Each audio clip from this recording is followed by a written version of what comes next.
va reparler maintenant des actes manqués. Tu pourrais donner des exemples?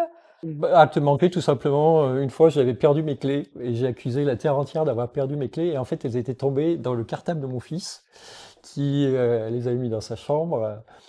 Et voilà. Et donc, c'est intéressant aussi d'avoir des clés, les clés de la maison qui tombent dans le cartable du fiston, quoi. Donc, peut-être qu'il fallait que j'amène plus à l'école. Ou ou que- peut-être que tu voulais qu'il rentre plus vite à la maison? ou- Oui. Moi, j'ai déjà jeté mes clés à la poubelle. C'est au moment où j'étais en plein divorce. Voilà, mes clés de maison à la poubelle. À l'inverse, j'ai oublié mes clés pour rentrer à la maison quand j'étais dans le sud. J'avais plus de clés pour rentrer dans cette maison au nord, on va dire. Donc voilà, c'est des choses assez révélatrices de l'inconscient. Oublier carrément mes papiers dans le sud alors que je rentrais au nord. Si ça voulait pas dire que je veux rester dans le sud.